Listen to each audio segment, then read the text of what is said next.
I think you should do the intro. I think they're yearning to hear your voice again. Hey, guys. Whoa. Welcome to MartiniWorks Podcast. I'm Alex Martini. Welcome. Excited that you're here. I was gone a few weeks. He's been taking beaver tranquilizers.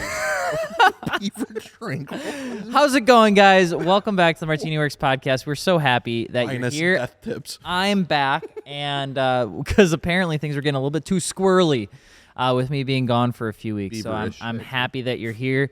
If you haven't yet, please be sure to subscribe and, of course, drop a comment if you're on Spotify, because you can do that now on what you think we should talk about for the following weeks. It has been a few weeks since I've been here. Yeah, welcome. Where the hell you been? Welcome back. Places. Where hasn't he been? That's a little Doing- easier He's to- been everywhere, man. He hasn't been things. here, He hasn't been there. but he's been over there. Yeah. I've been in a couple around. different places. Some for cars, some not. I went to Disneyland for the first time. That Disney You've World, never been Alex. to Disney? Alex, World. Disney World. You need to clarify. They're two different they? locations in Yeah. the country. World is Oh. Florida, land is California. Yep. I went to the one with the kingdom, the Magic Kingdom. Was it Okay. magical? It was pretty cool. It was pretty fun. I went on the Tron ride. That was Ooh, sick. nice. What was How your were the favorite? lines? So because I make everything competitive, it actually became somewhat of a game Okay. to figure out the UCL and LCLs of these lines. And so Okay. we got a good one. We had a good system going on by the end of it, where we knew people were going to Magic Kingdom to watch the fireworks. Right. And so we would purposely go to the other one that had all the movies in it to go see like the Star Wars and Slinky and all that sort of stuff. And so like we got through the Rebellion ride, which is like a really cool Star Wars one. I think we got through the line in like 20 minutes. And like 10 of it was Shit. just spent like walking through the line. I was gonna say that's not bad at So all. it was pretty quick. And then Slinky we tried to do like 4 times, but it kept raining because it rains every 6 Yes. minutes in Florida. Yeah. Which was pretty interesting. I will say there's a coffee in the Star Wars area that had me in a chokehold. It was so good. It had like it was a cold brew with like a vanilla foam, and then they put Cocoa Puffs on top. Yep, they use- that sounds fucking Did amazing. they use It blue was. milk? I'm going. No, there was one where they had like we went to the one where I don't know the Han shot first. We went to that bar. That was pretty cool. Everything's very expensive. Yes, it's insane. So that was a learning experience. Went to the cantina? I went to the cantina. Yeah. I had a drink at the cantina. It was very fun. No, it was really cool just to get away for a little bit and see, because I was never a Disney guy and I was never a Disney kid. And so a lot of I thought Gaston was a good person. I learned that he's not a good person. Got to see some people walking around. And I got a picture with the Hispanic Donald Duck. What did any of that mean? Hispanic Donald Duck? Yeah. Well, I think it's the Donald Duck. I don't know if it is. Like I said, I don't know this world very well. You so I'll don't show know you. what Donald Duck is? This is the guy, right? That is Donald Duck, yeah. In a poncho and a sombrero. Yeah. Yeah, right? So I was in Mexico in Epcot, and I saw him, so I took a Hell yeah. picture. He was very happy to meet me. That's and I awesome. was very happy to meet him. But he only had so sick. like 4 fingers, so he they're couldn't do the cartoons, piss Alex. sign, so he could do The one. piss sign? No, the peace Oh. sign. One line. Number one. I need to go number one. That's the piss. All right, we're done talking about a little vacation. deuce sign. Let's talk about cars. Yes. right. Okay. So big What's the announcement. big news? That isn't big. It's kind of disappointing in some people's eyes. Shocking. Honda, new release, new old release, new use the name, make different car release. Honda Prelude coming back. Yes! Confirmed. It was at the Goodwill Festival of Speed. They did, Goodwill. like, Wood. sorry, what did I say? Goodwill? Did I say Yeah. Goodwill? Well, Honda's not handing out the cars at a reduced Because price. I will go to Goodwill Festival of Speed. I feel like that's more my speed personally. Maybe see some cars I can afford. Some beaters going down, break down halfway through. That sounds fun. So if that doesn't exist, let's start that. But Goodwood Festival of Speed over in the UK, isn't it? yeah. And they did a physical activation there. So now we have what it looks like. And What do we know about it? me and Giles were looking at this thing. I was looking don't at it. inherently think it looks bad. I think it looks okay. Okay. And I think when it's modified, it'll look decent. But it's a weird car. When it's coming at you, it gives you vibes of a GR86. When you get the side profile, it looks like a Z. And then the back end goes by, and you're like, that's a Porsche. Yeah. Okay. It's a hodgepodge. Can I see it? Yeah. It's a Prelude. It's a hodgepodge. What the hell's happening to the back half of that thing? What in the hell? It's very proportionate. It looks like it's like pushed forward. Yeah. Like the It's so weird the front because like glass is like pushed. the Prelude that I know, Oh, big front end, right? Yeah, this has a big. This front is end. a big ass. Well, it's got a big front end and it has a big ass. So what But we like know, you said, it seems like it sits more it's still forward. a 2-door sports coupe, 4-cylinder, 2-liter. Hell yeah. With the addition of a hybrid electric. Okay, so Oh. kind of like what they did with the Engine in it. NSX, kind of. I'm not going Probably to the compare it baby. to that. I don't think it's anywhere near Front wheel that drive. level. I think it's an efficiency thing. Yes, front wheel drive. That's correct. It's remaining front wheel drive. I think it'll look good. I'm a little bit nervous from the performance aspect of it. And here's the real kicker: automatic only. Yeah. It's been a great podcast. We had 'em thank for you the everyone first so 5. much for- And if you're gonna make the car slow, I feel like it at least has to have a manual transmission so you can enjoy driving it, have some fun. This just feels like it's going more towards economy car, which I guess they kind of were. So this is just the base always, model but Prelude. but they're kind of like Yeah. marketing it as like Hey a guys, sports car. guys, everybody, it's okay why? because they're gonna make a high performance version of this. Think so? Oh, absolutely. If they're offering some sort of hybrid powertrain as an optional upgrade, and this is only coming in an automatic while the Type R is a manual, I'm telling you, they're going to come out with a performance version. Mark my words. The thing is, the only other version I've heard them possibly coming out with is an all-electric version. That's the rumors going on. I think they'll introduce a manual, and then they'll introduce the hybrid electric high performance version of it. Yeah. They'll call it So the Type S. I'm hoping, right? Whatever. Because like it was kind of the same thing when the latest version of the Civic came out. And it's like they had the Civic and then they had the Civic Si. And I feel like in my eyes, the latest Civic Si was kind of like a letdown. Like there wasn't really anything differentiating it. Boring. Yeah, it was just kind of boring. But then the FL5 Type R came out and it was game change. Like it like completely flipped my look on the new Civics. And I was like, oh, shit. Yeah, Hopefully, they do something with that because I'm gonna be honest, I don't like that car. I think don't a lot like the of way it looks. I don't like what's in it.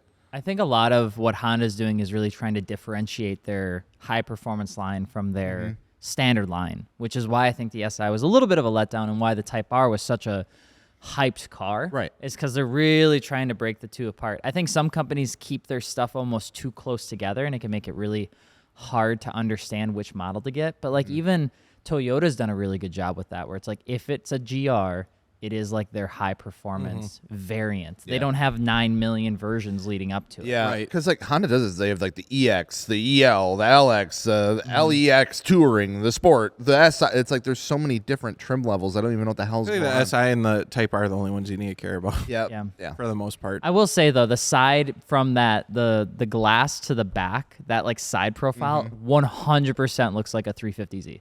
Yeah, Like, it looks like a Z rear arch. Yeah, we were watching some like videos of it running at the Festival of Speed, and like Dakota said, he's like, it was a different car. It's like you could watch it change real time. You're like, what the fuck? It's kind of Yeah, weird. it's tripping me out. What I'm noticing too, manufacturers are doing with these new models is like the FL5 Type R, the Prelude, the Z, the GR86. They're all getting so smooth. There's Yeah. not like edges. Like it is just smooth. Like they literally took out the door handles.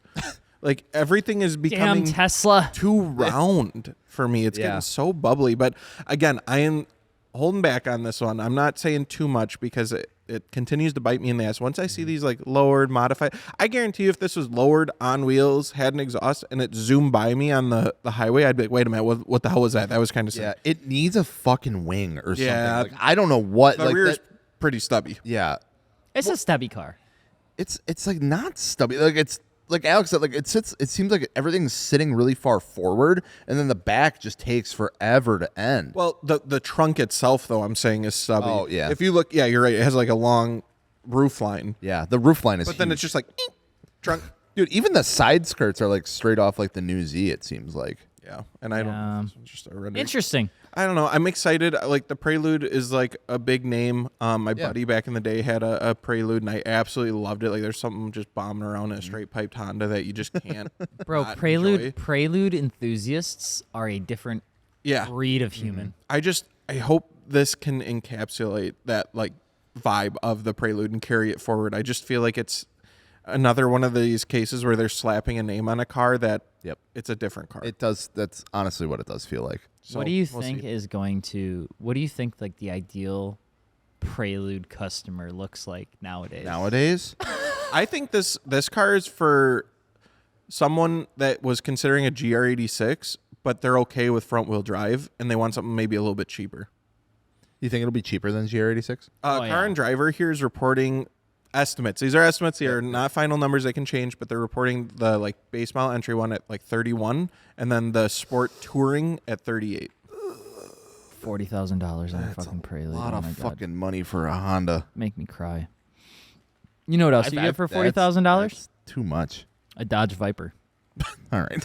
Yeah, you're right. Because I'm looking at the GR86, and it starts at 30.4, and then the premium trim is 33. Yeah, that's too much. You got two different audiences. I know it's though. estimates. You It's got estimates. two different audiences. I Yeah. think people are gonna.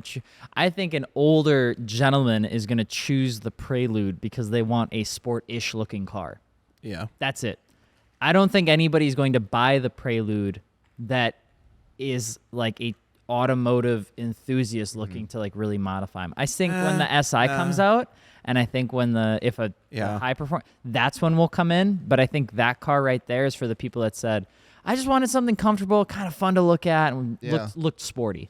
It's just interesting where it falls in. Like, I feel like it's so close to a Civic. So yeah, But it's not. It's got two less doors. Yeah, well, the 10th Gen SI had 2 doors. Oh, well, that was the only fight I had. So, like, it's not like they haven't had a coupe for a long time. They could be trying to bring it into a different market, too, outside of just the U.S. Maybe that's why that hybrid electric system is involved there. Because a lot of times that would get the car into, like, Europe. If they did like a Prelude SI or something, that would be. I think That's it would what be I think really they're sick. going to do. I mean, I don't see why they would bring back the nameplate without having an idea for that. But it's Right. like, why do you announce it with the base model? They did the same thing with almost They all did of their the same models. thing with though. the new They- Civic. The 'Cause Civic the came Type out. R didn't come out until later.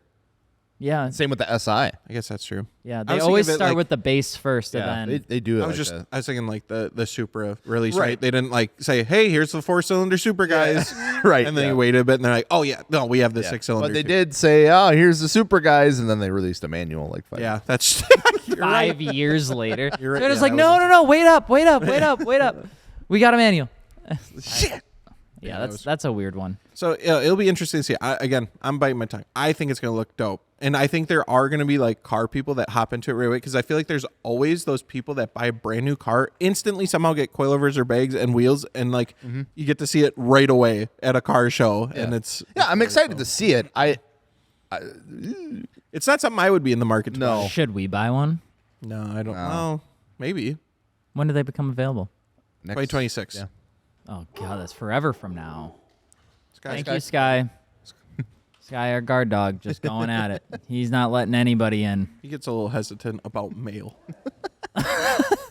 Same. All right, what do we got next? Or is that the whole thing? Well, there's new cars coming out here. What do you think is like the king of modern new cars right now? New tuner cars, we'll say. So the FL5 came out. Yeah. Nissan Z Nismo. Yep.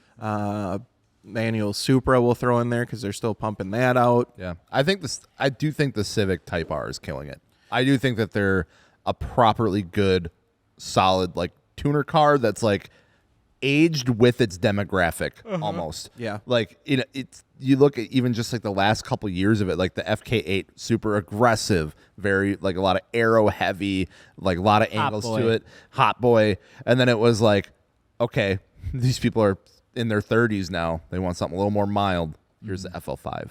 Yeah, I got behind. I was going to Road America to meet up with a buddy, and it was early in the morning, sun's rising, and I got behind an FL5 Type R modded, big wing, exhaust, and I was cruising behind it on the twisties. I was like, that thing's perfect. Yeah, it's I good. love it. I love everything about it. It's so good. Honda killed it with that. Yeah. And it in my eyes, it's between that and of course like the Supra. But I feel like the Supra is still like they're both in a high priced bracket, honestly. But like the Supra has this thing where everything for it is just also still stupid expensive. So what about the GR Corolla? All-wheel drive, hot hatch. Yeah. Comes in some sick trims. True. Feels a bit more I feel like basic, the though. hype for that really died off. It did. I don't know why. I got the chance to drive one, and I enjoyed it. Yeah. But it didn't make me want it. Sure. I don't think it's close enough to make you want it for its intended purpose. Like, I think there's a couple people out there that drive their GR Corollas like on gravel and dirt and mud, and they take it off road, or like they take it on, and that can be kind of fun with the car because that chassis is really built for it. But there is a part of that car where I'm not entirely sure I've seen it on a track, or I've seen people on a track having a ton of fun with it. I don't know. Weren't they all starting on fire for a while too? There was but that was. I get leveled. I think that was more. I think it was equal parts Toyota trying to avoid issues and kicking up more stink, and I think it was also. There was a lot of people that they would go to modify it, and they would play with some of like the bypass valving and stuff that was connected to the motor, and that was obviously a big issue. But I would say controversial take first. I'll say it controversially. I do think the Nissan Z is going to start entering its like prime era. Yeah, in the the next cost year is coming down, and there's used ones. Because the cost is coming down. It's getting more affordable to jump into. It's a 400 horsepower, 6-speed manual, brand new platform that comes with some differential options that allow you to track it, to drift it, all that sort of good stuff. And with a tune, it's already up to like 510, 520 horsepower. You put the downpipes in it, it's in the 530, 540. You put flex fuel on it, it's 570, 580. I mean, the car is so close to being such a great grab that I'm just waiting for people to finally accept that that's a $38,000 car. Exactly. The price point killed it initially. Literally, that is all it needs. You start getting these cars out there, even like the models with the limited slip differential at a 38 price point, all day. Absolutely all day. The 30s is where that. Well, then you're comparing it to the Prelude. Well, that's what I'm saying. Like, yeah, 40, that's what I'm saying. Like, that car needs to be like $20,000. But the $40,000 price tag is the price tag. I feel like in new car world, that's where you get the best true bang for your buck. Because you start looking at, you get into, God, I can't wait for the Type R to come down into that price point. Then you get okay, well, if it was in that 40 range, you're getting a lot of car for that price. It's the same thing kind of when you look at any sports car. It's like you look at some in that $40,000 range, the options open up almost like endlessly in terms of what you can get. Because I was even looking at like 2013, 2014 Camaro 1LEs, essentially like the one car down from the ZL1 in the Camaro lineup. And you get I think it's an LS3, 6.2, 450 horsepower, upgraded suspension, upgraded bushings, upgraded gear ratio, like all of this stuff. And it's right now you can buy one for $24,000, which is super nice. When you consider if you wanted to get like a track car and you wanted something reliable and domestic, so that if you break it, you just go to an O'Reilly's like right down the road. It's like that's not bad. That's a ton of power, a great power plant, decent chassis. You can't see shit out of it, but like, I think there's a lot more cars out there than just what people initially think like tuner-wise. 100%. There's a ton of really good domestics out there. That's true. But now we're just getting old. Yes. Because I was talking to people at the Vintage Weekend at Road America this week. I just kept like asking. I'm like, if I start liking Corvettes more and more because I consider them a better and better value, does that mean I'm getting old? And like the answer was unequivocally yes. Yeah. So I saw, what was it, a C7? C7, highest trim model, Z06, white, big wing, red roll cage. It was at the throttle shop Oh, yeah. booth. And I was like, that is a mean-looking car. Yeah. That thing looks absolutely like the sick. last years of like the C7, like the high trims, they look gnarly. Yeah, they look like they want to eat you. Yeah. I even like it, and then you start going back in time and you start looking at like the C601 and like the C5 race cars that they did, and all of them had that like in its highest trim version, it looked like it wanted to eat you. Yeah. It's so crazy. Those cars look so cool. Yeah, the C7s, like I said, those last years of the C7s are probably some of my favorite looking Corvettes. That's true. I was trying to think if there's like a BMW in that like 40 range that really kind of speaks to a good budget. And I don't know if I mean, now you can, the F80, F80 M3, F80 M3s are in that range now. That's a great car. And those things are awesome. It's crazy because I remember when Becca and I bought the 2018 M4 Comp. It's Austin yellow, 6-speed, gorgeous, love it. And I remember getting it, and back when we bought it, it was in 2021, and we told ourselves that we're like, man, it's cool that we're getting like the more uncommon M car, because back then everyone was buying M3s. Yeah. M3 was the car. M3 was like, that was the car you always got, and no ifs, ands, or the M4 was like the fat M3. You didn't get that one, right? And now 4 or 5 years later, everyone's buying M4s. They're buying M4s and M2s. They're buying every M4 they possibly can. And then if they're not buying an M4, yeah, they're buying the M2. And it's like, the M3 is like super sick as an option because you get the 4 doors, you get all the power, you get all the space, you get a practical car.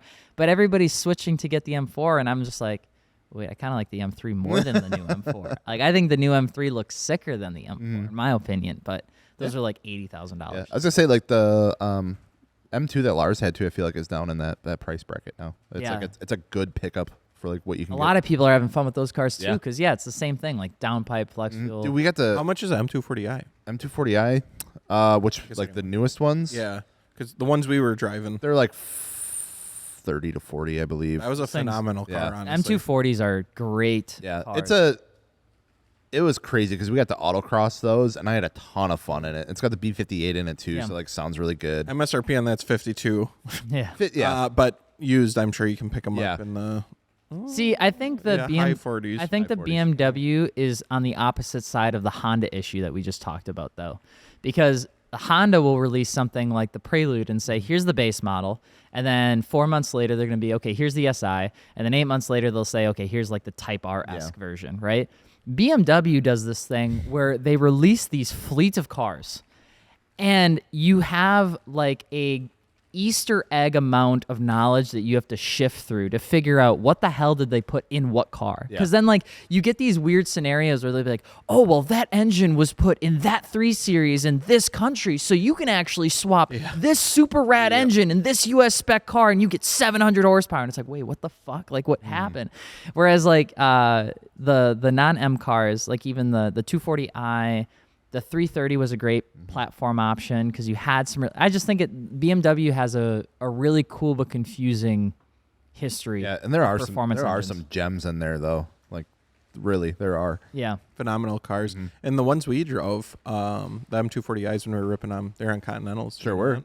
Yeah. They ripped. And they felt great, which leads us to our first sponsor of MartiniWorks Podcast, which is Continental Tire. Oh my God! Yep. That was so good. Crazy. Yeah, it How'd was- you do that? Just slipped her right in. You know what I'm saying? Extreme Contact Sport 02s was, I think, what were on the M240i's, and they were phenomenal. We got a chance to compare them against other tires while we were there, and yeah, it was a difference of night and day. They did awesome. Another great tire, if you're looking for something a little more all-around, is the all-season, the DWS06 Plus. Phenomenal tire. We have all of that over at MartiniWorks. If you head on over to MartiniWorks.com, filter by Continental Tires, you can look through those, and you're probably going to find the size you need if you can't just shoot us a message, but I guarantee you Continental has a lot of sizes. And if you want to get ahead of the game, winter is... Approaching.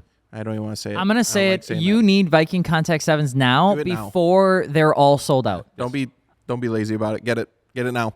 But a big, huge thank you to Continental for being a sponsor of the MartiniWorks Podcast. Be right back. You talk to any car guy or gal out there, ask them how they got into the old hobby of modifying cars, racing cars, whatever it might be. There's a good chance that you're going to get an answer of like, oh, I played such and such video game growing up, or this blank movie had a really big impact when I was younger. Obviously, I think that story goes for a lot of us, but I want to know, what are your guys' thoughts on what are some of the most, or I guess, I don't know, how do I word this? What are some of the most influential video games or movies when it comes to cars? Shrek. That's the best answer, actually. Congratulations, you won. Next question. Need for Speed Hot Pursuit Need 2, for Shrek. I think was like one of my first founding games. Sure. Where I was like, this is fun. They had like the cops, and I think it was like a Lamborghini Countach or Diablo that was on the cover. And I remember that because I also remember that was like when I started noticing like wheel brands, like BBS was in there. And that was like ages ago. And then I got it was the Viper game on PC. And I remember playing, I think it was literally just called Viper. They had that, and they had Corvette Yeah, yeah. And Viper, you could change the color of the car and the stripes. I remember which that. was mega. That was so cool. I was like making my own car that looked ugly as hell, but I thought it looked sick. I even had like a little RC car that my dad bought me one time for Christmas, and it was blue with black stripes, and then I took my mom's nail polish and I tried to make it blue with white stripes to match the car in the game. And so those are I would honestly argue the reason I love Viper so much is because of that game like 25 years ago. That checks out. They're really capitalizing on that ROI, lifetime value of a customer coming through 100%. at some point. I remember because we all know Need for Speed video games, like they're cemented, but I think the first real racing game I ever played was Gran Turismo on the PlayStation 1. Yep. I think it was my brother's, and I just took it and I put it in, and I thought it was cool, but it was way too hard. Like I was too young, and I couldn't. I'm like, this sucks. I suck at it. So like I dropped it quick. And then I think the next big one that I really got into, besides like Crazy Taxi, for like modifying cars and stuff, was Need for Speed Underground. And I remember that like changed me. I got into it. Get low. Being able to mod a car like that was just insane. And I remember just spending so much time, and like they really made you grind back in the day to like earn cars, earn parts. It wasn't like you put the game in, I have everything unlocked, and I have $1 billion so I can do any mod I want. It was like you started off with a piece of shit, and it's like you'd see the mods you'd want, and you'd have to go out and race and earn money to get those mods. Because it was Need for Speed Underground, then it was Need for Speed Underground 2, then it was Need for Speed Most Wanted. Most Wanted was really good. So I remember when I was playing, I think it was Underground, and saying to myself, this game would be insane if I could just drive on these roads, like without being in a race. Yeah. And then Underground 2 came out, and I was like, oh my God. That's like, literally what that's literally what I was going to say too, because it was like all of the racing games that I had played up to that point. It was like, you're on a racetrack, or it's like in a closed thing. You have to go through the track, like all this kind of stuff. Underground 2 was like the first driving racing game that I ever played that was like, you can go wherever you want. That it did. I was like, whoa. I could just go cruise around and like, like listen to the car, like go modify. You had to like go to the different shops and stuff like that. Wasn't it like you could like flash your headlights or something to street race somewhere, or activate a race or something? Yeah. You could you'd go into a certain spot and you'd have to like press a key and it's like start a race. Yeah, it was just so cool. But you could also like see another car coming. It's like you could go race them. Like it was just so also sick. like the whole premise of like Underground 2 as well, with like the magazine cover. That was how you like cool. progress. Is like you had to build your car to like a certain like star level to like get on the cover of the magazine, and then it would like put your car on it. Like no matter what was done with it, it would put it on. And I'm like, that is so fucking sick. I remember literally specifically beating that game. I'm like, I could not get a car.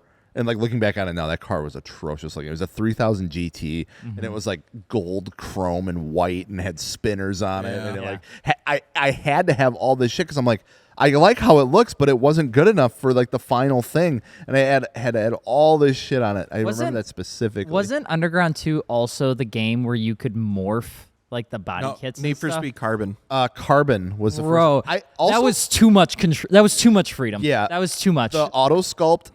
I love it. I love that feature became a thing in the Need for Speed Carbon's games. good, but Most Wanted, like Carbon came out a year later. Yes. It was like 2005 was Most Wanted. They were pumping them 2006 out. was Carbon. Yeah. So I feel like Carbon got rushed, and it could have been way better than what it was. Still a good game, but like it felt like a step back from Most Wanted, honestly. I remember when I played Carbon when I was a kid, and it came right off like the cusp, because when I finished Most Wanted, I kept playing Most Wanted. Yeah, I played Most Wanted for a long. That was because they had the bounties and stuff Yeah, that you could it was do. hard. There was a ton of post-completion things you could do in that game, which made it super fun. I remember I didn't even beat Most Wanted for like a couple of years. Yeah, dude. Like, well, one, because I didn't actually own the game for a long time. I always had to rent it. I always had Family Video. TNT Video. What the hell? Homegrown. Yeah, that's some knockoff. But then I remember like they had. It was stupid. I remember getting so pissed because I rented the Blacklist edition. There was a special edition one. It was called the Blacklist edition. It was all murdered out. It was sick. That's the one that they always had. That's the one I would rent. And then when I got the game for like Christmas or something, it was the normal edition, and none of the progress saved because it was a different game. And I was like, are you fucking kidding me? Now you get the joy of playing it all over again. And I had to absolutely grind. There was something magical about video games back then for car enthusiasts because it felt like there was so much soul in those games. There like was. the fact that there was so much post-completion, like post-campaign completion playability. You had the bounties, you had all these different challenges. The music was like perfect. The way you drove, like the whole gaming experience, and like even how the car turned at different speeds to kind of arcade it a little bit so you could do more in the game was like perfect. So then when Carbon came out, it was almost like Most Wanted was too perfect. Because then when Carbon came out, I remember comparing the cops. I always compare the cops because that was the most fun, dude. Dude, the cops were so much more aggressive. There were so they get many your heart rate going. Yeah, like I remember getting stuck and like fucking flying over to the Xbox to turn off the power because I didn't want my car to get impounded. Get busted. You know, and I used to do those bounty missions like to see how long I could go before I get busted, and I'd be like 56 minutes, an hour and 12 minutes, and like that's what I did on like a Saturday or Sunday. I remember there was one specific milestone or like bounty mission you had to complete for something, and I remember getting stuck on it for so long because you had to have a cop, like a pursuit with like, was it like 3 million bounty or something? It was like it was like the highest one. It was the last one that you did, and it was like I had to do it to challenge Razor or whatever it was, and it was like, dude, I attempted it like fucking 50 times, and it was like I'd get to the bounty and I could not escape. I couldn't evade, and it's like I'd get busted every time. I get so mad. It was so hard. Like that game was actually difficult. Real quick, we all know Need for Speed's probably the GOAT when it comes to at least what got us, into that. That's the most, Gran Turismo, way better simulator, but I think there's a few games that deserve their flowers, though, too, that kind of get overlooked because of the monster of Need for Speed. One that comes to mind, Midnight Club. Midnight Club 2. Dub Edition. Yes. Midnight Club 3 Dub Edition was goated. I would argue that music is better than Need for Speed Underground 2 music. Dude, it was...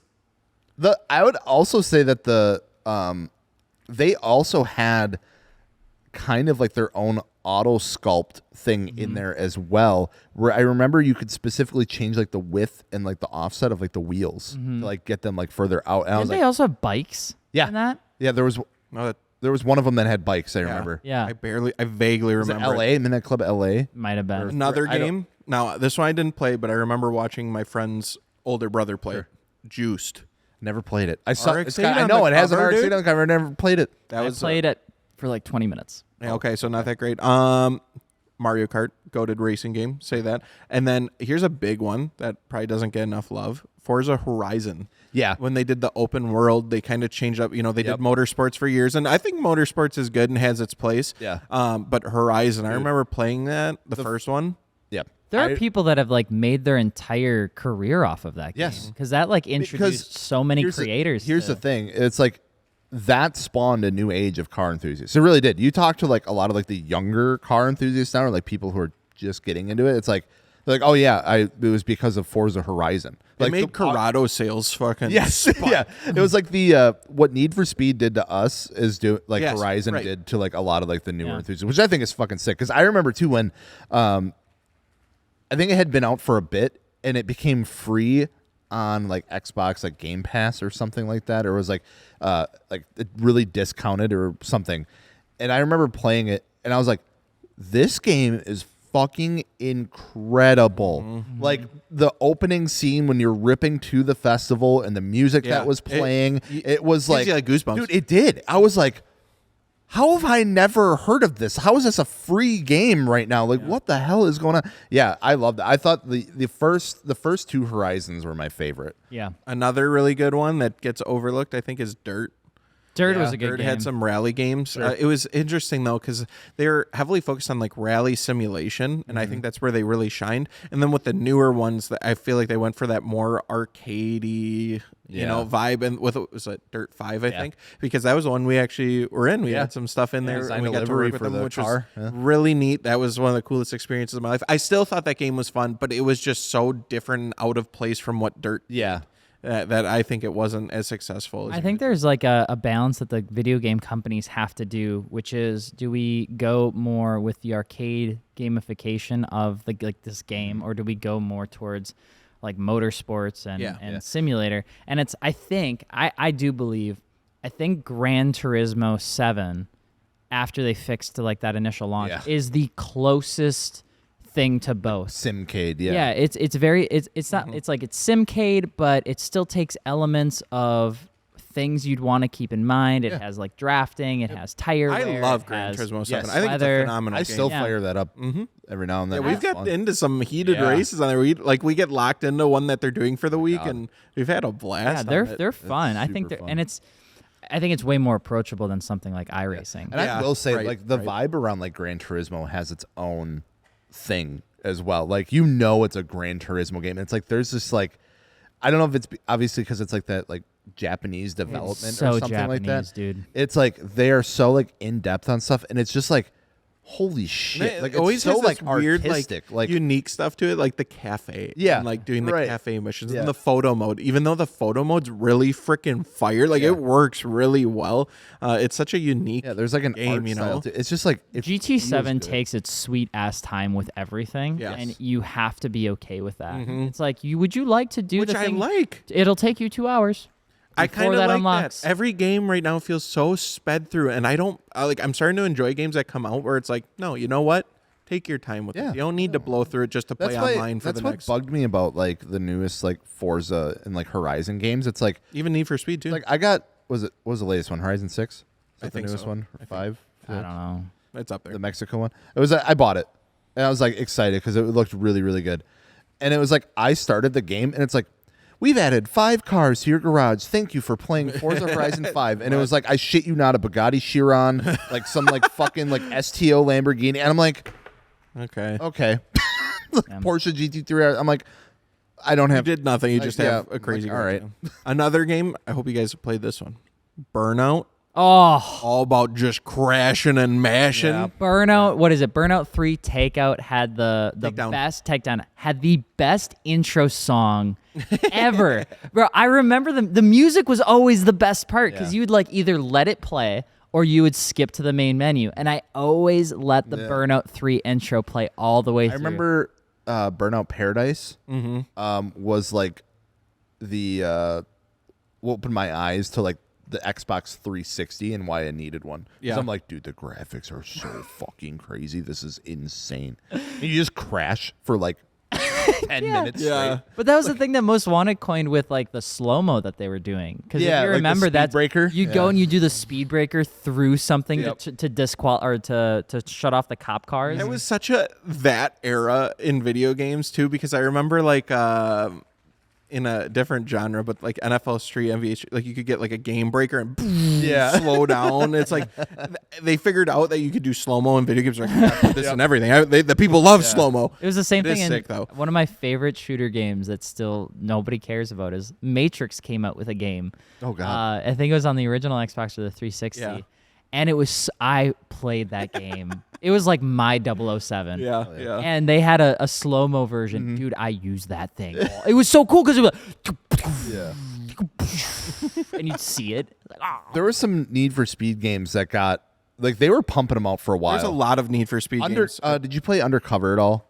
Did you play Undercover at all? I remember playing it for a little bit. I didn't really like it that much. I did play it on my PSP, though, so I think it was different. What about Need for Speed The Run?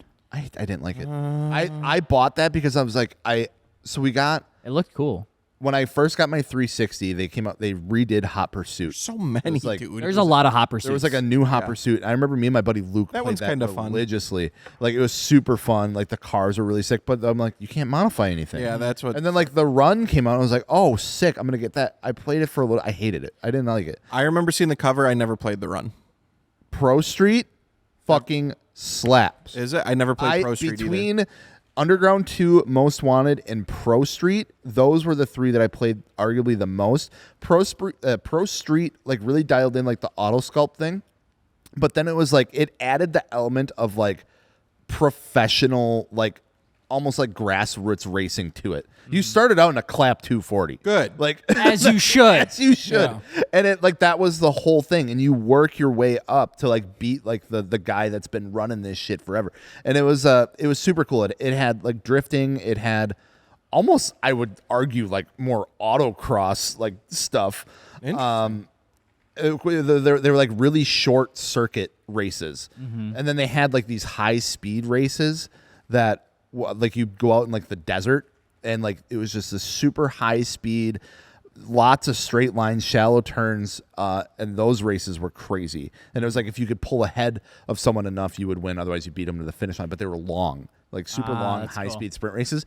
But the drag racing in that game was fucking gnarly. Like you could build like these ridiculous drag cars. You like do like the drag wings. And stuff. I remember there was like a Mustang that you could get with like a drag wing on it. That's sick. Insane, dude. Like you could like it would do wheelies. You'd get the car enough, like you do wheelies, and there was like wheelie comps that you could do. I remember building. I think it was like a Chevelle or something like that I built in this thing. It would wheelie the entire fucking half mile in like so cool. like an insane amount of time.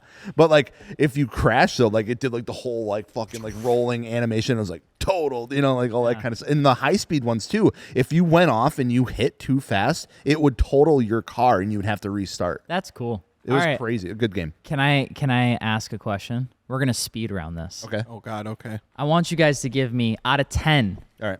scores for some of the iconic racing games of our past. Out of 10, 10 being the best, 1 being the worst. You ready? Yeah. Need for Speed Underground. I'd say No explanation. 8. I don't want to say 7. So I'm going to say 6. Need for Speed Hot Pursuit, the original. 6. 5. Need for Speed Most Wanted. 10. 10. Need for Speed Most Wanted in 2015. I didn't play that one Like because they did like a I didn't play it, but Yeah. 2. I heard it was horrible. Need for Speed The Run. 0. That game sucked. I hated that game. It was so boring. Gran Turismo 7. 9. I was gonna say 9.5. Yeah. Forza Horizon, the original. 10. 9 For vibes. Midnight Club Dub Edition. 8. 9. Fair enough. There you go. Now, speaking of which, let's switch gears a little bit. We talked a lot about the video games. Yeah, got me hyped. It's like the same thing with movies, though, too. Like I think Fast and Furious is the one that all sticks in our minds. We know that the beginning ones definitely outweigh the later half of them. But I think there's some movies that get overlooked. One of my favorite racing movies, and it's cornball. It's cheesy, and I looked it up. It has horrible reviews. Is Born to Race. Yeah. I love that movie. Born to Race was so good because it was good. finally it felt like a movie that a bunch of your friends, if you were all into cars, would like go and make. Yeah, you would make that movie 100%. Yes. I think that's why I like it. It's so relatable. Like, and like the cars, the main car's a Blob ISTI, Which is sick. and he's having issues with it. Yeah, and he's going against a Mustang. Yeah. Like, and it's a drag race. Well, like he the pulls whole up thing. to a Civic next to him. The Civic has a laptop, Yeah, and they're I tuning remember it while it, they drive. Like, I love that shit. It's so sick, and like that they're doing it at high school. Like, there's a big drag race competition. Like, it's a good that's story. so dope. I think it's cool. I think that it's so tough to make those movies get like big box office success Right. because it is such like a niche thing. Yeah. I would argue for me one of my favorite newer movies in the automotive space is still like I really enjoyed Gran Turismo. I think that's a good It was movie. a good movie. I watched that back because we went and saw it in the theater, and we were all like, it was good. Yeah. It was a good movie. Like it's not like, oh my God, this is like the best acting, the best script, the best but it does it all fun. in a way that just kind of feels like I can watch this. 100% I worth enjoy watching. this movie. Yeah, and I'd watch it again too. Yeah, that's why I said we went and saw it in the theater, and then like kind of recently, a couple months ago, we had like our parents over and stuff, and we just wanted to throw a movie on. And I was like, oh, Gran Turismo's on here, and I watched it. And I was like, damn, this is a solid, good movie. A lot of people don't know this about Gran Turismo, though. In the movie, they have the crash at, I believe it was the Nordschleife. I can't remember. That crash actually happened after he podiumed at Le Mans, not before. Yeah, they changed up the story. In the movie, they do it to kind of build up to this Yeah. catalyst, but in real life, it was actually switched. And He is actually racing right now. He was racing in a Ford Mustang in their Ford Mustang program. That's cool. So if you actually catch any of the Mustang series that they're doing this year, you'll actually see Martinborough's name as one of the team race drivers. So sick. Yeah, but what about Herbie Fully Loaded? I was literally going to bring that movie up. I'm not even kidding. Does that have Lindsay Lohan? in it? Yeah. It's a good movie. I watched. There's like some actually like proper like car stuff. I'm not in accepting that because I remember my grandmother, who we have not spoken in like 25 years, got me that movie because she knew I liked cars. Yeah. And that was the only movie she could find for us to rent in Chippewa Falls was Hell yeah. Herbie Fully Loaded. there. I like Herbie. The movie was terrible. Oh. It's a classic Disney movie. Don't they drop like she's going through the junkyard? I think she picks out like a 240, and then they drop What? Herbie on it. It's like, look at this Nissan. I don't remember that. Yeah, because she wanted like a cool car for like her first car, and Even back then, the 240 was goated. Yeah, so they're like, all right, well, I'm gonna get you your first car. Then they take it to a junkyard, and she's like, this Nissan is perfect, and then they drop Herbie right on it. Oh, I know we're coming up on time, but I got another movie Okay, yeah. that's indirectly spawned some love. The original Transformers. Yes, dude. I rewatched that recently. It aged so well. It's so good. It is the perfect It's so good. action movie to almost watch at any time. You could put that thing on at 2:00 on a Tuesday, or you could get 20 homies together to watch it Saturday night at 10, and it still hits, I'm dude. gonna be honest, I've never seen the Transformer movies. Any? How have you not? You watched Herbie Fully Loaded, but you haven't remembers watched the scene. Transformers? Good news, like we're saying, they aged well. It's not like the CGI is shitty or No, anything it's like that. so good. Go back and watch them, dude. Yeah, I have. It's to. crazy Prime because- time Shia LaBeouf. I know. Because I'm watching it, and I remember Becca wanted to get a Camaro because of that movie. Maggie still wants a Camaro because of that movie. And we kind of got past that era. But the truck that she has is because of the Transformers movie. We watched Transformers 2 and watched as the GMC top kick rolled in, and Becca was like, That. I want that. And then we got that, and then it blew up, and that's an entirely different video. You have homework. Yeah. You need to go watch it. Okay. The first I one. want you to report back by the next podcast on the first one. You just have to watch the first one. Yeah. You All right. worry about the other ones later. With that being said, we do have to take a break. We're Yeah. coming up on time. This was a good one. I really enjoyed this. But we do want to give a huge shout out to one of our partners, the MartiniWorks Podcast, which is, of course, Melco Automotive. We've been using those guys' stuff for a long time. We actually just used it to wrap the back half of this 350Z that we're drifting at Grid Life, and it works fantastic. They've got a ton of different stuff. All the things that we have on the website, we vetted. Their quality is just 10 out of 10. It's like really good stuff where it's not too concentrated, it's not too watery. It does exactly what it's supposed to do, and it's absolutely fantastic. And if you want to get some pre-built kits, stuff for like wheel and tire cleaner, or maybe like you're doing a car show, you just want to get a pack that you can throw in the trunk, we have that all available at MartiniWorks.com. And we want to thank Melco Automotive for being a partner of the MartiniWorks Podcast, because we use them for everything, including the ceramic that you guys might get on your wheels when you package your wheels and tires at MartiniWorks.com. You can actually get them ceramic coated. It's all stuff that we're licensed to use, and it's absolutely fantastic. So if you are looking for cleaning supplies for your car, or you're looking to get wheel and tire package and you're like, man, I just want these to stay nice for a long time, highly recommend doing the thing where you can actually just add on the ceramic coating service that we do in the warehouse, or of course you can just pick up a package over at MartiniWorks.com. So thank you, Melco Automotive, and we'll see you in a second. So I spent the weekend at the Vintage Road America event, and I very quickly learned that, one, people will come from anywhere to this weekend, because I met a lot of people from across the globe. Number two, it is insane. It is like the coolest event I think I have ever gone to in the United States ever. Shit. The amount of cars and people and history and excitement there is insane. They bring all the cars like downtown Elkhart Lake for like a cruise through the city, which I've only ever seen done either at FD or at the actual Le Mans in France, which is crazy cool. The quality of cars is insane. The Bring a Trailer concourse that I was in, I had like the R34 there. There was obviously a Toyota Century and a couple other cars, but then there was like MGB GTs, Honda Beats, Ferrari Testarossas, these one-of-one example Porsches, a Porsche 996 GT2, like all of these crazy cool cars.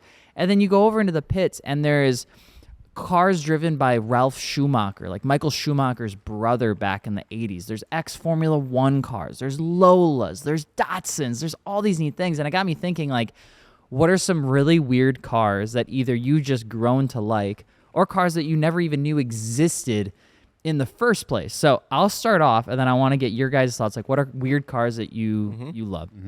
I came across yesterday, or on Saturday, this car called a Panoz Esperante GTR-1. And it is the only car of its kind in existence. It was sitting in a trailer, and it's at this like green Mistachrome kind of like Angry Birds front end. That's what the front end of it looks like. Whoa. It's got a 6-liter Cobra engine inside of it, and it's a car that was designed in the United States. It's the weirdest thing I've ever seen in my life. It reminds me a lot of the Horizon Motorsports Trans Am almost. Literally, yeah. It does have vibes It's like got that, like yeah. that front end on it, yeah. And essentially, like, the whole thing was designed and engineered here in America, like down by Atlanta, Georgia.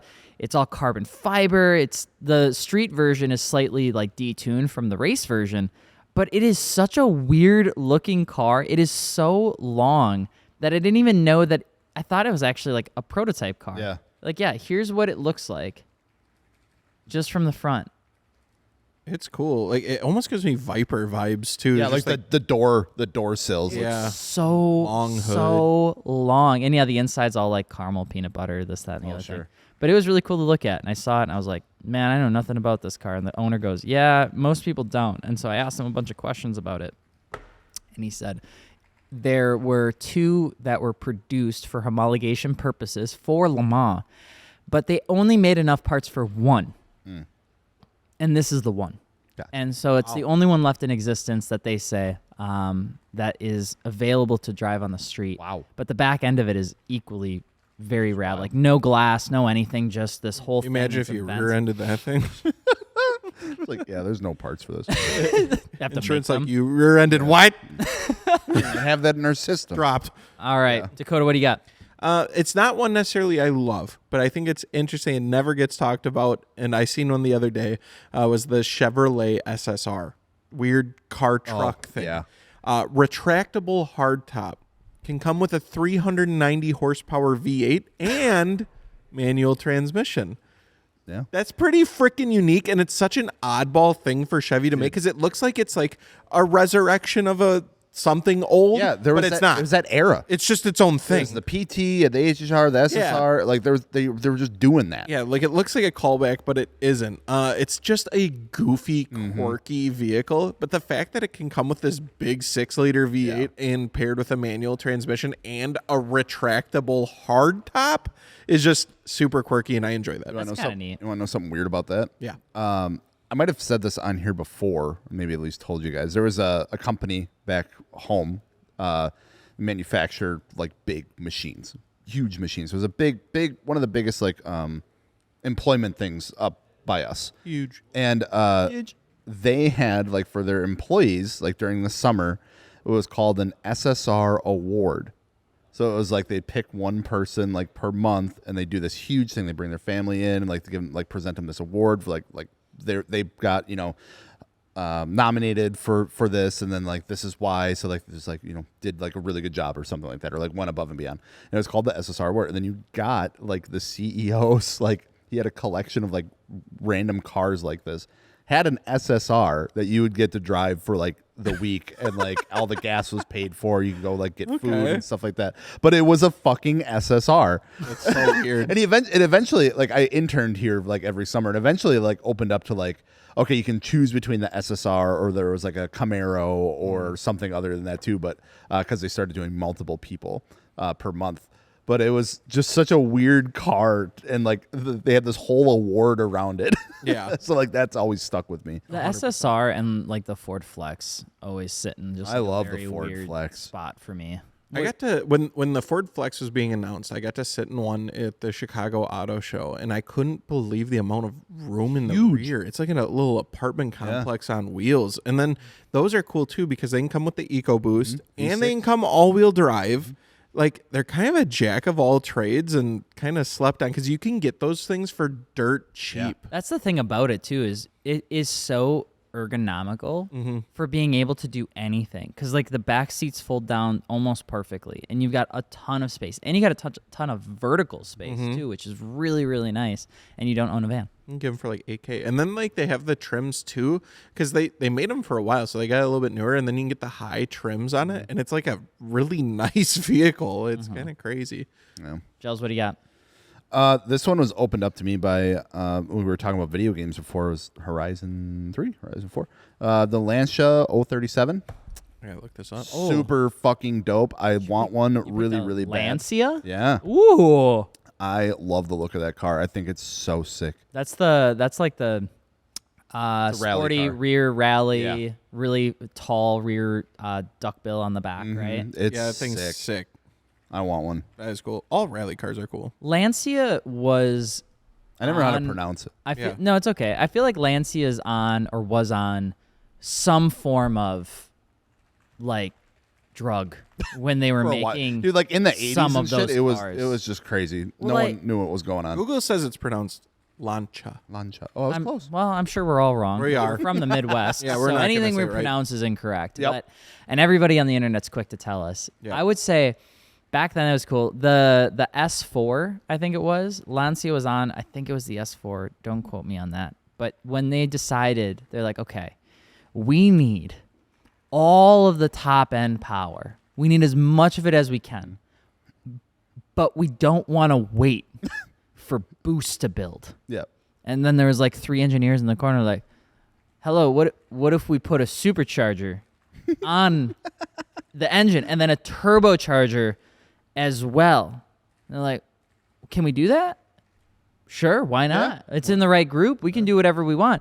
And so they introduced the very first twin-charged engine, which utilized a supercharger for your low-end power so that it could also build boost for the turbo that was strapped onto it. And they said, unrestricted, it was a 4-cylinder, or even smaller, I can't remember, 1,000 horsepower engine in a car that weighed nothing. Yeah. Like a ton, if that. I mean, these cars, this was back when like the drivers used to say that you never really had to ever worry about having enough power. It was just managing it was such a disaster on those roads because the tires literally could not keep up with what those cars were doing. Yeah, that's insane. Yeah, it's gnarly. Sorry. No, that was all good. I like the info. Also, I got looped in. I was looking at just rally cars in general are so good. Like the Ford RS200, so good. Sick. RS 1800, the Sick. Volkswagen Polos. There's a lot of people doing rally cars back then too. Like that, not even, I mean, obviously everybody remembers the Group C stuff and all like the crazy concoctions that came out of that. But like you even go into like Dakar rally from like the 70s and stuff. Bro, you had Datsun 240s that were like lifted and doing Dakar cool. rallies and they were winning. Like this car that like 100% doesn't look like it belonged out there was decimating in terms of the rally that it was doing. There's so many cool cars and trucks, you know, from that era. Audi's Quattro. Yeah, that was That's huge. iconic. Yeah. The Mitsubishi Pajero Evo in Dakar that won like 12 times in its lifespan. That was super sick. What else was there out there? I wish rally. I've said this before on the podcast, but I wish rally was like more. It had more Stuff around it. Yeah, It's just it's known. just always in the background. Doesn't get like a lot of publicity. It's like you have to make a point to go out of your way to figure out how to watch rally. Yeah. That's I hate that. That's what Formula One used to be like. Yeah, we need To be a honest, we that's need what it a used to be like. Drive to Survive rally Yeah, a edition. Netflix doc on. Go follow fucking Travis rally. Pastrana or something. That'd be sick. That would actually be really cool. I'd watch that. There's- I'll watch it. It's the same thing with like the moto stuff. Like MotoGP is obviously very, very successful, but it is hard to watch because I think there's sometimes less awareness around it here. Yeah. And I think also it's harder to follow. If you watch IMSA or IndyCar, and a lot of times that stuff gets really difficult to follow because of how they show the information. It's always like these super long team names, these super long driver names. Then they have driver swaps, and it's this long, and there's this stints, and you're like, Yeah, that's the biggest thing that I found. If it's hard to like follow and like understand what's going on, it obviously makes it super difficult to watch. So like a lot of people aren't gonna watch. I liked Rally Cross so much. Like Yeah. the races were super short. There's only a few cars in each race, and it just a short course. It was so easy and so much like energy and stuff happening in such a short period of time. I think Rally Cross too needs more publicity. I'd watch that. You know something I found really interesting? I was talking to it was Carrie and Carissa here last week when we were having lunch, and I came across this idea where I was like, man, everybody kind of has like a favorite team. Like if you look at football, people typically have like a favorite team. Soccer, same thing. Yeah. But then I started to think about it. I'm like, I've never really quite gotten a straight answer on that question from Formula One fans. Anytime I ask them like, what's your favorite team? They'll always be like, well, favorite team or favorite driver? Yeah. And I'm like, well, sure. And they'll be like, okay, well, I love Lewis Hamilton. He's my favorite driver, but my favorite team is McLaren. Yeah. And it's like, wait a minute. I kind of get that with sports too, though, because It you have happens someone like with their sports. favorite Does that happen? favorite player Yeah. versus favorite team. It's 'Cause like they get traded. yeah, oh, my favorite. There's someone you followed for years, and now they go to a new team. But I Do you think follow the team then when they change hands or not really? Are they you dead to you? I think I follow the players' stats. Yeah, I see how they're they're doing. doing, They yeah. still performing well. But you're more loyal to the team. Yeah. Oh, 100%. Like, I love Devontae Adams. Yeah. I'm still a Packer fan. 100%. Yeah. See, I think it's the opposite. I mean, I might be wrong, and I'm sure people will let me know, but it's like in Formula One, I've seen people follow the drivers instead, where it's like, well, I'm a Lewis fan. So when he moved from Mercedes to Ferrari, I'm completely now a different. Ferrari fan. Yeah. Okay. I'd be like, oh, Makes so you're not a sense. Mercedes fan anymore? Like, oh, well, like, no. Like, think- oh, okay. I think with sports teams, it's easier because it's like city based. Yeah. And like, especially, dude, we're like 20 minutes from Lambeau Yeah, right so now. that's Like, really- I don't know. Like, it's so homegrown I always right here. Dude, I feel so bad because they'll be like, where do you live? Appleton. Oh, it's like 20 minutes from Green Bay. Oh, you That's must what go I to Packer games always- all the time. Motherfucker's never been to a Packer. I've never been to one. Not only We're that, changing You that need, this year. yeah. not Yeah, only you need that, to I don't know anything It's okay. about That's it. fine. That's, yeah. Like, I don't know perfectly anybody fine. on the That's team. okay.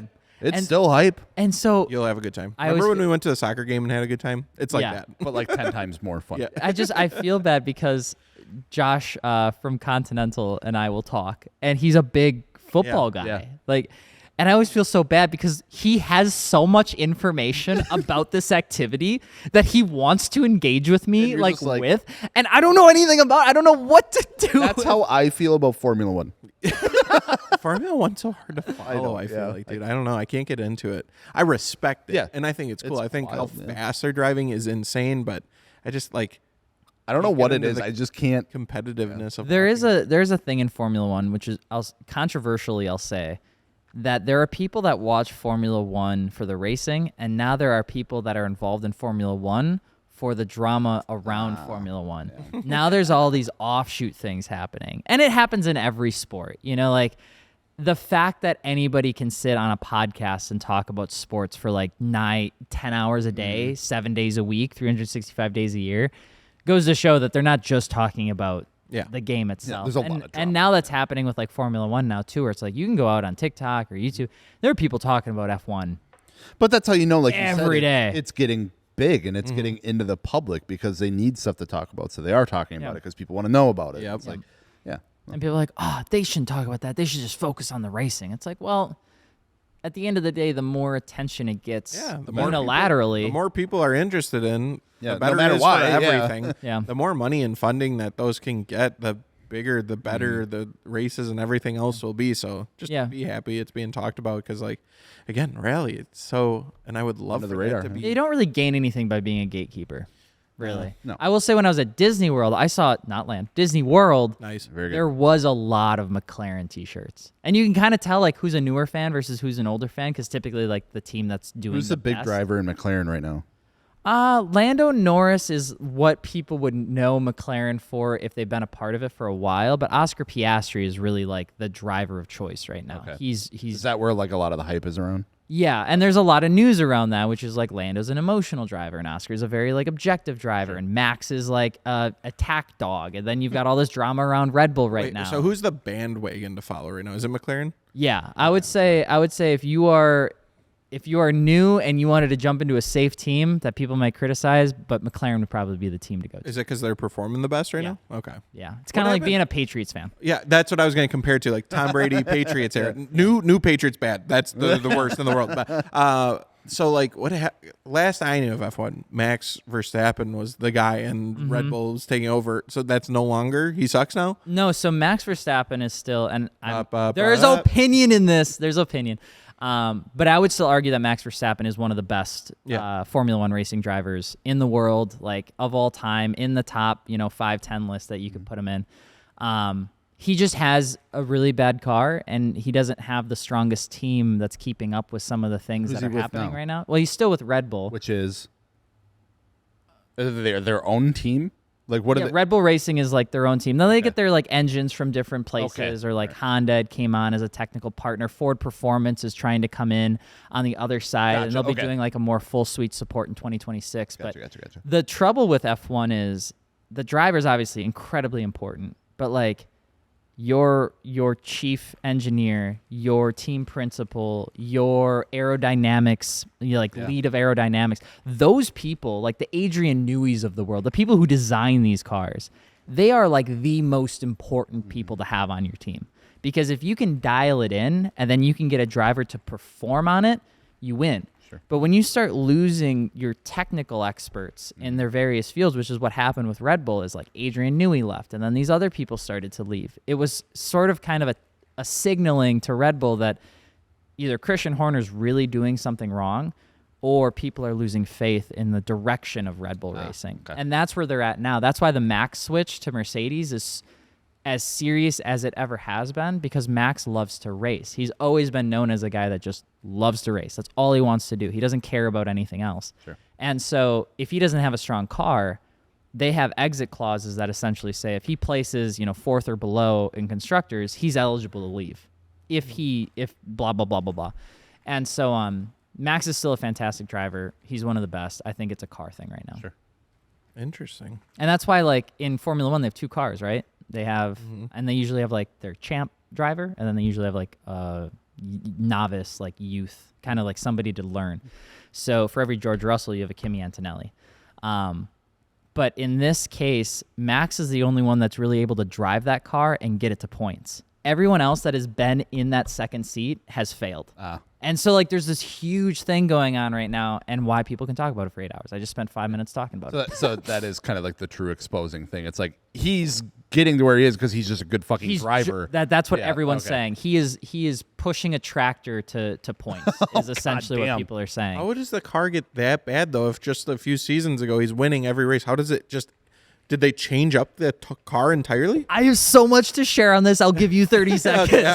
One of the big things in Formula One is aerodynamic testing. Yeah. And so the way that F1 regulates their cars across teams is they don't use balance of performance. They don't use like a BOP, like a IMSA would or something like that. And so what they do get is if you're higher in the points, you get less testing time. You get less aerodynamic review time in either a virtual tunnel or an actual wind tunnel testing. And one of the big things that you can do with your car to make it better is you change the aerodynamics of it. You play around with it throughout the season. And so what can happen is bad teams can get really good really fast if they get a ton of time in a wind tunnel, and then they have the right engineer, they have the right analysis, they have the right project manager, they have the right people. And so what a lot of people are saying is as they've lost kind of their chief team members in those places, and as Red Bull has lost the amount of time that they've had to develop their car, because they were winning for a while. Now they're just hyper focusing on whatever Max says as what he wants from the car, because Max is the only one that can drive it. Max is saying, well, it needs to be sharper here, it needs to be less here, it needs to do that. The car is becoming so overtly just built for his driving behavior. It's just not good for anything else. Gotcha. And so when you see like the McLarens, like McLaren, for instance, doing really well this year, a lot of that has to do with the success that McLaren invested $80+ million into their own wind tunnel testing factory. And so, yeah, there's a lot of cool stuff around that. But the team is what makes F1 successful. The driver's just like the byproduct of it all coming together. But if you're missing you hear the name Adrian Newey all the time, if you're missing him and you used to have him for 20 years, you're definitely going to feel you're gonna feel it. It's kind of like if you, I don't know, like a head coach gets swapped on a team, or assistant, offensive coach or defensive like coordinator. if you lost all the heads but you kept just the coach, at some point you'd be like, is Bill Belichick the problem, or is it Tom Brady? And it's like, well, eventually, if somebody leaves, you're just going to try to give everything to Tom Brady and hope he figures it out. That's what they more so with Aaron Rodgers. I feel like like Aaron Rodgers goes to the Jets. They think one player can just turn an entire team around. And it's like, no, it's a team sport. You need everybody on the same page. That's cool to hear because I think I've always looked at F1 as being more individualistic about more so just the driver. Because in my head too, all the cars need to be damn near identical to fit. Yeah. But it sounds like you can do quite a bit to change it from car to car to car. And it's cool to hear that it's so much more team based than what I thought it was. It's massively. I think they, when you hear people like when Nico Hulkenberg got podium, it's like there are hundreds, if not thousands, of team members that are a part of that team, that are a part of that racing series. Just that. Their sole dedicated focus when they go back to the UK and work in that little 60 square mile circle is just developing this one car. That's crazy. So it's like when they say, I just want to say thank you to the entire team back at home, it's like 2,500 people. Damn. So it's neat, but definitely a lot to talk about. With that being said, we're all done for today. You have to let us know what your favorite racing series is if you're watching some, or your favorite video game. Yes, please. I'd love to read those comments. And of course, if you guys haven't yet and you're looking for car parts, we've appreciated the support so much this summer and this year. We've been growing and we've been able to invest in making this place better and more awesome so we can keep making more videos. Just wanted to say thank you for that. So whether you're looking for wheels, wheel and tire packages, performance parts, you want them to get shipped to your door, we're happy to do so. We price match. We have a lot of really great stuff on the website, good stuff that we've reviewed, that we've tested ourselves. And so if you're looking to mod your car with your friends, mod your car at MartiniWorks.com. We'd love to help you out. The support means the world. And if you're not looking for parts right now, we'd love either a 5-star review on the podcast itself, or if you're on YouTube, consider subscribing. Yeah, absolutely. Giles, do you have any coilovers you'd recommend? Yeah, I got one that I'd probably recommend. Oh, who? Spit it. Probably be Fortune Auto. Yeah. The final sponsor of the MartiniWorks podcast before we close things up here for the weekend for you guys. We've been running Fortune Auto between the three of us for many, many, many years before we even started this whole crazy venture. And they've been a go-to choice for a lot of us. I got them on my 240. Dakota's had them on multiple cars. Alex, you've had them on a few cars now. And they've been, like, when you, like, define the word solid, it is Fortune Auto. Like, built for what you're using your car for, upgradable, they're rebuildable, they have different series to suit exactly what you're doing, whether you're daily driving and like to drive aggressively, or if you're looking to build an all-out track car and you want the most insane coilovers, they can get those for you. So Fortune Auto's been a huge partner for the MartiniWorks podcast and MartiniWorks in general. Make a fantastic product. Of course, if you're looking for coilovers for your car, you can go check them out over at MartiniWorks.com. Select Fortune Auto, see if 500, 510 might work better for you, or if you need something even more crazier, we can probably hook you up with that too. But thank you so much for Fortune Auto for sponsoring the podcast. Y'all have a great weekend. If you're at Grid Life Summer Apex come say hi at Grid Festival, Life. the boys will be out there, so come say hi. Bye. Peace.